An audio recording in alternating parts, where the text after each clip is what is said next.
Welcome to the Great Detectives of Old Time Radio. From Boise, Idaho, this is your host, Adam Graham. If you have a comment, email it to me, box13@greatdetectives.net. Follow us on Twitter at Radio Detectives and become one of our friends on Facebook, facebook.com/Radio Detectives. Well, before we do get started, I do want to let you know the program's brought to you in part by the financial support of our listeners. You can support the show with a one-time donation, support.greatdetectives.net, and you can also become an ongoing Patreon supporter for as little as $2 a month, patreon.greatdetectives.net. Original air date for today's episode of The Avenger is March the 7th, 1946. And the title is The Cradle of Doom.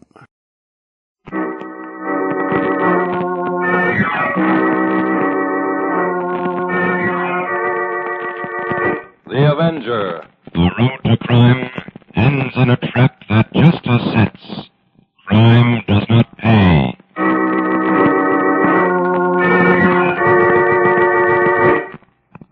The Avenger, sworn enemy of evil, is actually Jim Brandon, a famous biochemist.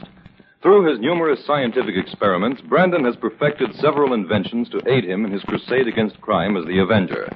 Most remarkable of these inventions is the highly secret diffusion capsule, which cloaks him in the black light of invisibility. Brandon's assistant, the beautiful Fern Collier, is the only one who shares his secrets and knows that he is the man the underworld fears as the Avenger. And now,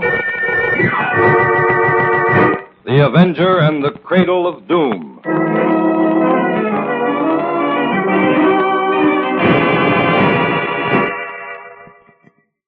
Jim, there's a Miss Edith Wiley here to see you.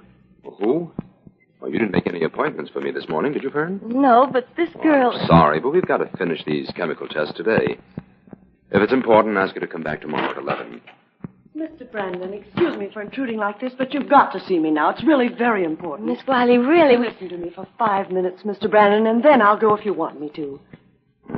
All right, Miss Wiley, sit down and tell me what's on your mind. Thank you. I've come about my fiancé, John Martin. He's been framed by his brother, Tobias, and is being held incommunicado at White Ridge. White Ridge? Where's that? It's a small private sanitarium about 3 miles from here, out on Larkspur Road. Oh, I see. You'd better take this down in your book, Fern. Right, Jim. Now, Miss Wiley, you're telling me your fiancé has been committed to White Ridge by his brother? Yes. John's perfectly sane, Mr. Brandon. But Tobias wants to collect his share of the Martin estate. And this is the method he's using to do it. That's a very serious charge. Anyone found guilty of such a crime faces a penalty for kidnapping and extortion. I know. Believe me, I wouldn't be making these accusations if I weren't sure. Exactly what does Tobias Martin stand to gain by this? Several $1 million worth of John's holdings. You see, when John's father died about a year ago, he willed an equal share of stock in the Martin steel mills to each of his 2 sons. This stock cannot be sold, but if either of the sons dies or is declared incompetent, the entire holdings pass into the hands of the other brother. How long has John been at White Ridge? Almost 2 weeks. Why didn't you report it to the police immediately? Because I hoped the whole thing would be settled quietly. I thought I could get John out of White Ridge and placed in my custody. And when that failed, I tried to reach Tobias, reason with him. You haven't seen Tobias then? No. I went to his home several times, but his secretary told me he was ill. Wouldn't even let me in the house. Who's in charge of White Ridge Sanitarium? A man by the name of Dr. Marcus Falco and his wife. Have they many patients? Only a few, I think. From what I can gather, the doctor limits his service to the very rich. Mr. Brandon, can you help me? Can you get John out of White Ridge? Well, I'll certainly look into the matter, Miss Wiley. Where can I get in touch with you? I've taken a little cottage just west of White Ridge to be near John. 1215 Larkspur Road. The telephone is Larkspur 9000. Thank you. I'll call you the moment I have anything to report. I don't know how to thank you, Mr. Brandon. Well, never mind that, Miss Wiley, and don't worry. If John Martin is sane, he'll be released, and the law will take care of everything else.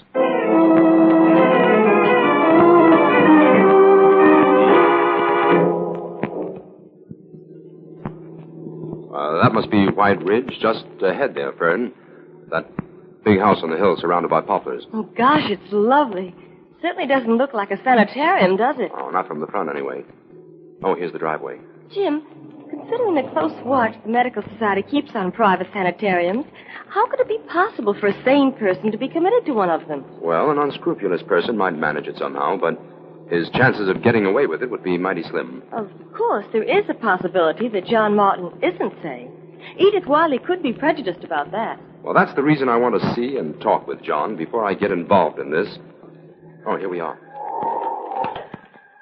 You'd better wait here in the car, Fern. All right.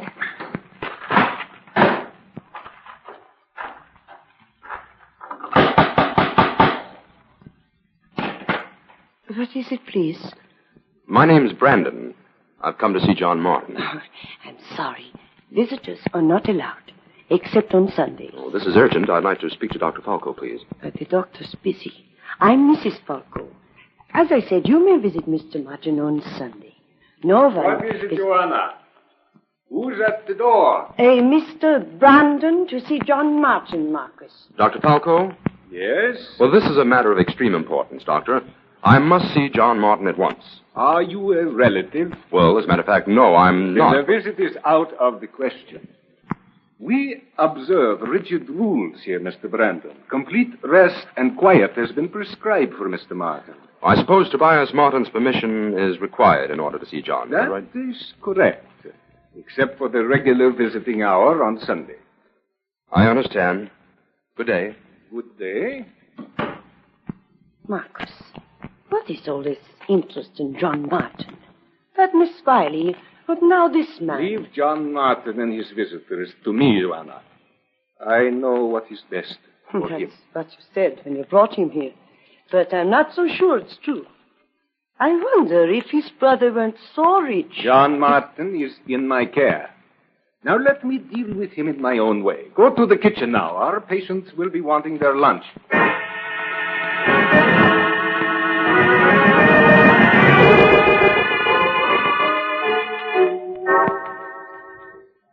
Not very hospitable, were they, Jim? That place is fortified with regulations, Fern. Well, what do we do now? Call on Tobias? Oh, not yet. Let's drive down the road to Miss Wiley's place. I want to ask her a few more questions. Jim, do you suppose that Dr. Falco could be a phony? Well, no, Fern, not in the usual sense, anyway. He's a licensed physician. Took his degree in Vienna 30 years ago. Oh, you looked him up before we came out here. Certainly. He's been specializing in psychiatric cases and unusual nerve disorders for the past 10 years. There's always the chance, though, that he may have turned unscrupulous. In John Martin's case, there's a lot of money at stake. Now, Fern, don't jump the hurdles before we come to them. There's Miss Wiley's cottage, Jim. 1215, that was the number. Oh, there she is in the garden. Hello, Miss Wiley. Oh, hello. I wasn't expecting to see you so soon. Won't you come in? Why, no, we haven't time. We've just come from White Ridge. Did you see John? How is he, Mr. Brandon? Oh, I don't know. They wouldn't even let me inside the place. But you're connected with the police. You could have forced them to let you see him. Yes, but I understood you wanted this matter handled quietly. Oh, I do. Then I suppose I'll have to wait until Sunday to see him. You know, there is one way you could talk with John without their knowing it. Oh, what's that? Well, the patients' rooms are all on the second floor in the back of the house. John's room is the one right next to the fire escape. After dark, you could climb up there and talk with him through the bars without anyone knowing it. That sounds like a good idea, Jim. Yes. I think I'll do that very thing tonight. Thanks, Miss Wiley.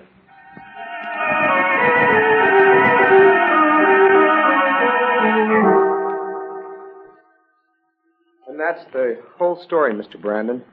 When every other method to get control of my money failed, Tobias framed me into this place. You see, while I'm in here, he has complete control of the Martin steel mills and is able to collect the dividends on all my holdings. You think Tobias and Dr. Falco are in this thing together, then? Well, what else can I think?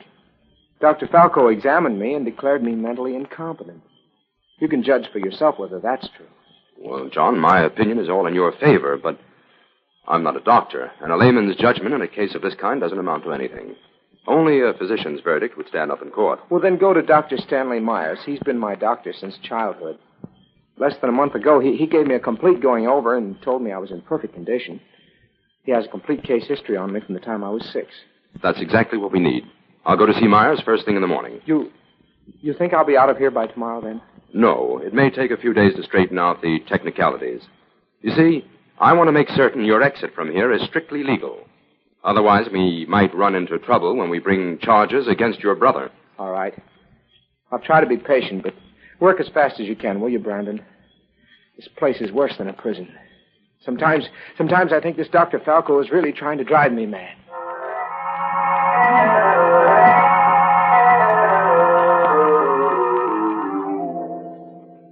All right, Dr. Falco, now that you know the police are interested in John Martin's case, maybe you'll give us some straight answers. Oh, of course, Inspector. When Mr. Brandon came here yesterday, he did not All right, go ahead, Jim. Let's get to the bottom of this. Dr. Falco, when you examined John Martin 2 weeks ago, just what did you find wrong with him? Well, to put it as simply as I can, his symptoms indicate that he is suffering from acute mania, and he has constant hallucinations that border on delusional insanity. In other words, you pronounced him dangerously insane and recommended his commitment here at White Ridge for treatment. Yes.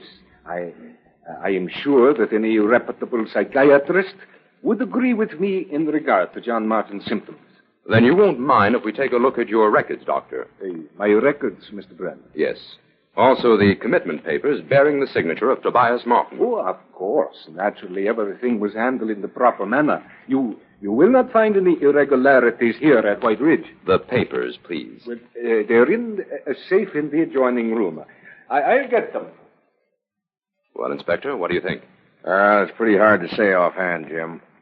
We know Dr. Myers is on the level, and he's willing to swear there's nothing wrong with John Martin, but this Dr. Falco is something else again. He's a smooth operator, all right. We're going to have our troubles pinning anything on him, even if he is mixed up in this. If Tobias Martin brought Dr. Falco out, we'll find some way to prove it, Inspector. Yeah. Hey, this is some layout he's got to accommodate 3 or 4 patients. Here are the papers. Oh, thank you. Here's the one we're after, Inspector. Oh, yes. It's signed by Tobias Martin, all right. Uh-huh. How many times have you seen Tobias Martin, Dr. Falco? Oh, only twice. First, when he brought John here to be examined, and then again when he committed him. Take charge of these papers, Inspector. Tobias Martin has a little explaining to do.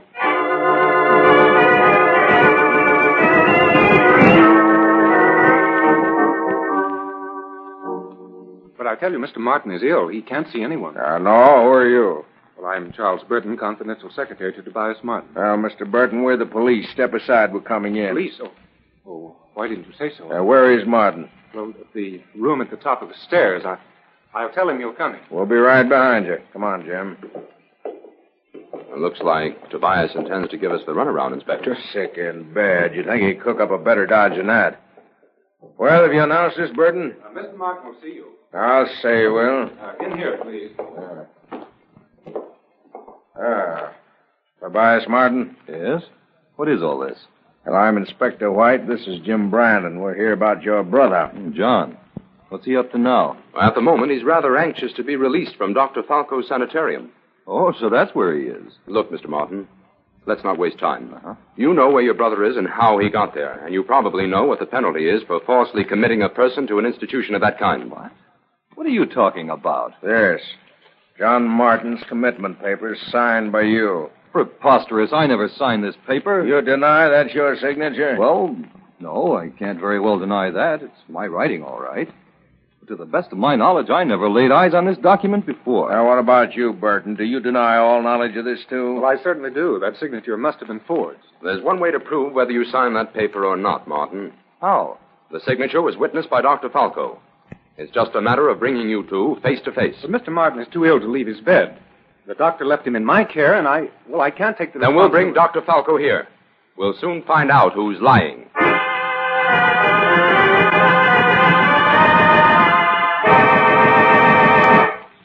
Now back to the Avenger and the Cradle of Doom.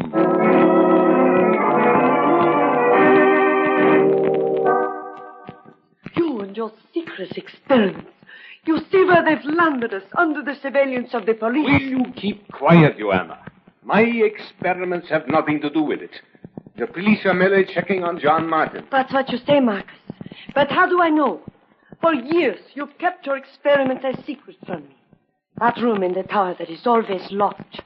And what of that big motor in the basement? What are they used for? I have told you, just part of my experiment. A wonderful experiment that may be the salvation of all the mental unfortunates in the world. I do not believe you, Marcus. I think that you have bartered science for gain. Either that, or you yourself are mad. Joanna. Hear me out, Marcus. All these years I've labored at your side for what I believe to be a great and humane cause. My faith in you was quite complete, but it was also blind, and you have failed me in it. No, I haven't. I'm warning you. I will not stand beside you now to face I do not know what degradation. Joanna, stop. And listen to me for a moment. I have nothing to hide from you or anyone else. It is only that my experiment is in its infancy, and I wish to keep it a secret until its worth was proved. Come to the tower room with me. I will show you. The mind becomes unbalanced. Can no longer cope with the problems and the complexities of life. Therefore, to heal it, one must work backward, smooth away the burdens, lighten all the pressures that experience has inflicted. Let the mind revert to the tranquility and to the peace it knew in babyhood. Then it must be built up again from there. Stronger, firmer, more assured. But how can that be done, Marcus? What part did this tower room have in that experiment? Look about you, Joanna. This would seem to be an ordinary room. It is furnished so that it would look that way. But it is not. This room is a large-sized cradle where my tired patients were rocked into a state of complete relaxation. A cradle? Yes. This entire room is suspended from that ridge pole in the roof. A huge belt line is hooked to that and runs down through that chimney to the motor in the basement. When the motor is turned on, the patient can be rocked without his being conscious of it. And that swaying movement of everything about him produces the same soothing effect as rocking an infant in a cradle. But the furniture? It is all clamped to the floor. Come, I will show you. Here, this heavy bureau. Why, Marcus, those clamps have been broken. What? Yes. Help me examine the other furniture, Joanna. Marcus, someone has closed the door and locked it. It cannot be. The patients are all locked in the rooms. It's locked, all right. What are we going to do? I don't know. I can't understand this. Who would want to lock us up in here? I'm afraid, Marcus. What if someone turns the motor on? This heavy furniture would mangle us. Joanna, Oh. the cradle is rocking. Someone has turned the motor on full force. Be careful, the bureau. Marcus, I'm busy. Oh. Joanna, help!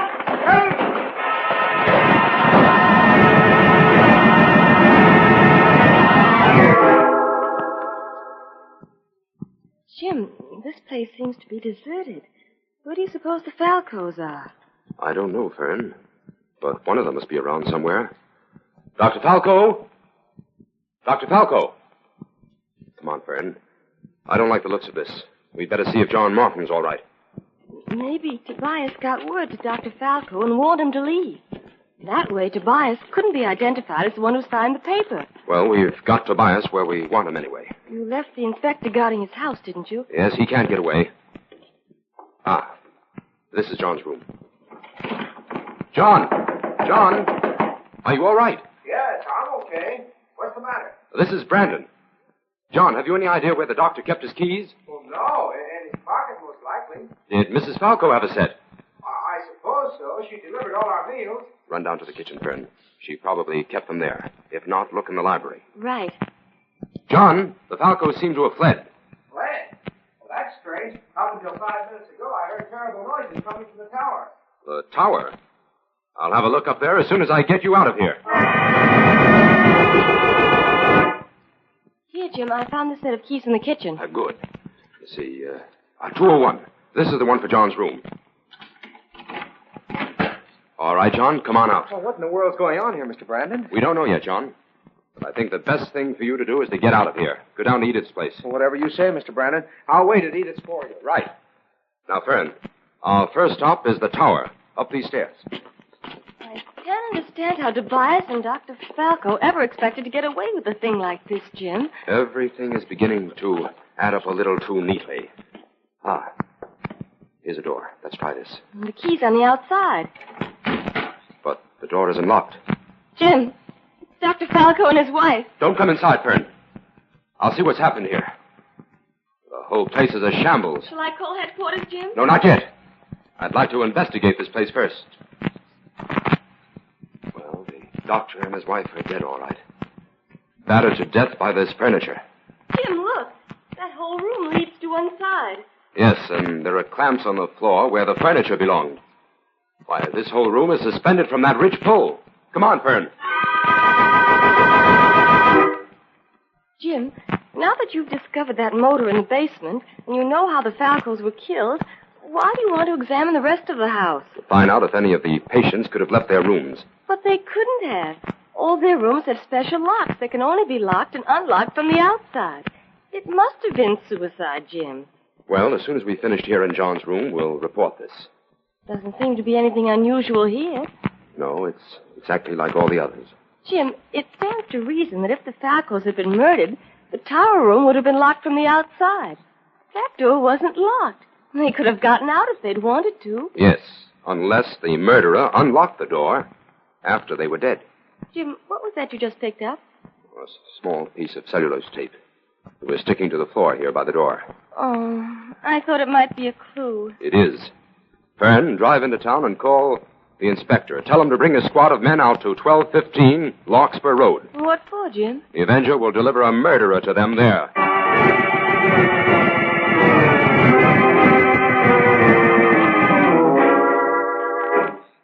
I told you not to worry, Edith. Everything worked out exactly as we planned it. Tobias's goose is cooked. Now, let me get things straight, John. In order to make the Falco's death look like suicide, you went back after they were dead, unlocked the tower door, and left the key on the outside? That's right. That motor in the basement could be set to stop automatically, couldn't it? Yes. When I turned it on, I set the automatic stop for 15 minutes. I knew it would take Brandon longer than that to drive to White Ridge from Tobias's place. The theory the police were going to work on is that when the Falcos realized their complicity with Tobias was known to the police, they took the easiest way out. Right.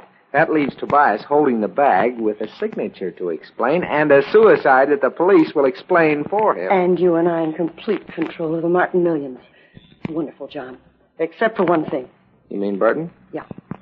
He's strung along with us all the way so far. But when you're in control of the money, what's to prevent him from trying to blackmail us? How can he? We've got too much on him. He not only impersonated Tobias in making all the arrangements with Dr. Falco, but he managed to get Tobias's signature on the committal papers by placing it among a stack of form letters. He could get a stiff sentence for that. I suppose you're right. John, did you hear a strange noise just now? Yes. It seemed to come from that hall door. There's no one there.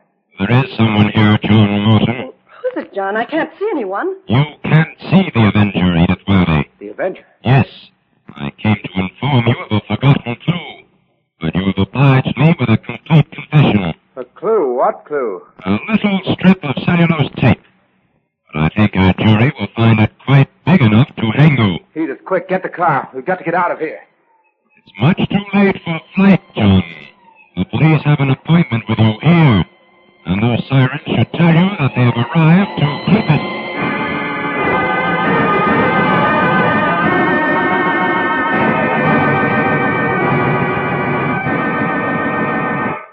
Fern, did you send those notes of Dr. Falco's to the Medical Society? Yes. Jim, do you think his theories may prove valuable in the treatment of mental cases? I'm afraid not, Fern. About the greatest tribute we can pay the old gentleman is to say that he was sincere and idealistic, and that his treatments didn't do his patients any harm. Jim, am I right in believing this case almost had you crying, Uncle? Well, now that John, Edith, and Burton are safely in jail, I think I can risk admitting that. It was that cellulose tape that tipped you off to the whole thing, wasn't it? Yes, up until then, the case against Tobias was practically airtight and ingeniously clever. Edith's coming here pleading for help. John, obviously sane, in the asylum. Tobias's signature on the papers, his denial of writing it. And finally, what looked like the suicide of the doctor and his wife. Yes, but just what did that little piece of tape mean? It meant that John Martin had figured out a way to keep the doctor from locking his door whenever it suited his purpose to do so. But how? Well, John was locked inside his room when he got there. Of course. It was part of his plan to be found locked inside then. But when he wanted the door to remain unlocked, he stretched the cellulose tape across the part of the door frame that the lock fitted into. It wasn't noticeable, and it prevented the lock from catching. When the doctor tried the door, John stood tight against it and held it, and the doctor thought it was locked. Then all John had to do when he wanted the lock to catch was remove the tape. Right, Fern. But how did John know exactly when to kill Dr. Falco? Burton called Edith and told her I was on my way to bring the doctor to identify Tobias. She went to White Ridge and warned John from the fire escape. And John pretended he was insane when Burton, impersonating Tobias, took him to Dr. Falco to be examined. Yes. Even the best psychiatrist can sometimes be fooled by a clever patient. Well, that makes it all clear. Oh, Jim, before you go, will you sign that stack of mail? And you'd better form the habit of reading all your letters before you sign them.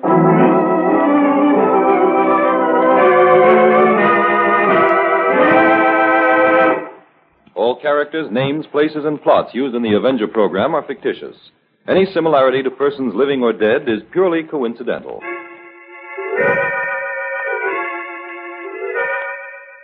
This is a thought. A thought. A thought. Remember, listen for another adventure of... The Avenger.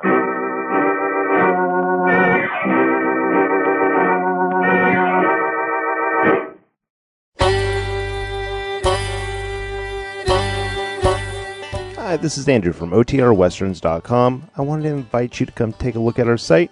We stream live OTR Westerns 24 hours a day, 7 days a week, along with putting out podcasts of old-time radio westerns. Check us out at OTRWesterns.com. You're listening to The Great Detectives of Old-Time Radio with Adam Graham. Now let's get back into the show.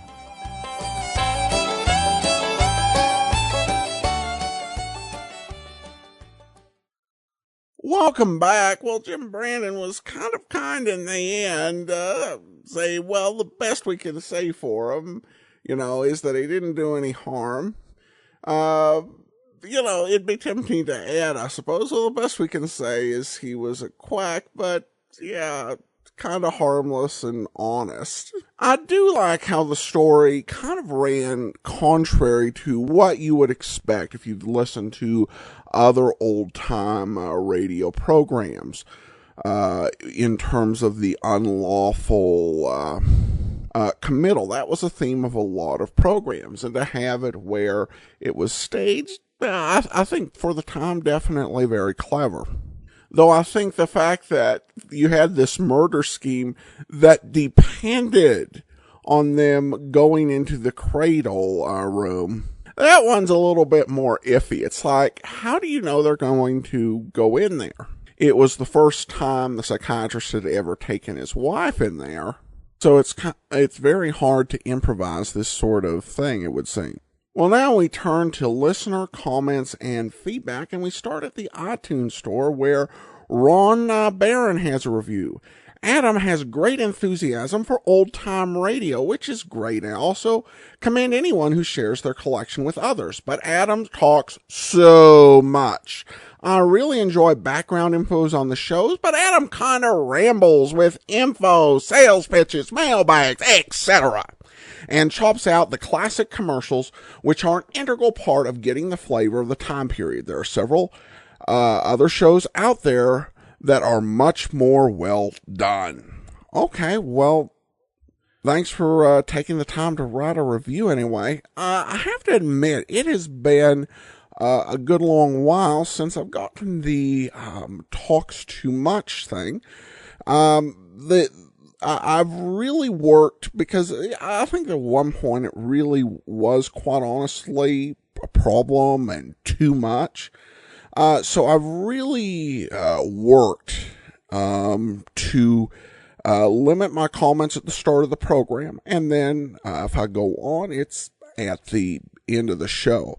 And most of the times we're, around a minute 15. That's kind of where I want to be. So I think we've got that part down, quite honestly. And then at the end, nobody's making anyone continue to listen, at the end of the program, because, that's where you tend to get the length. So I appreciate your opinion, but I think we're pretty well balanced on that regard. Now, in terms of the classic commercials, when it comes to the Dragnet ads, I just find them repetitive. But we really don't cut ads on other programs. There are no ads on the Avenger. And there are no ads on Michael Shane, and rarely on Boston Blackie, because these were syndicated programs that the ads were inserted into. Now, there are some episodes of Boston Blackie which will have ads, which are going to be kind of fun, and we don't, really plan on cutting them unless they are super, super annoying, but they're also super, super rare, so we'll keep that in mind. Johnny Dollar, the ads have been cut, but that's not me. That's the condition of the recordings that I receive them in. But thanks so much for taking the time to comment. Now we have some reviews on the app posted in the iTunes Store. 190,085 writes, highly recommend, donate to. And Jaybird said, a great app that fits the love and passion of its podcaster. The search function is helpful, and the discussions preceding and following each episode are well researched and entertaining. And then we have IndyCat, who says, remember, friends, to make every day more enjoyable, listen to the Old Time Radio with Adam Graham. Indoors, outdoors, at work, in the car, or at home. Adds enjoyment to whatever you're doing. Helpful, refreshing, delicious. Try this app today. Oh, well, thanks so much for IndyCat. I'm like Wrigley Spearmint Gum, I guess. All right, well, that will actually do it for today. Join us back here tomorrow for Defense Attorney. And then next Tuesday, another episode of The Avenger. In the meantime, send your comments to box13 at greatdetectives.net. Follow us on Twitter at Radio Detectives.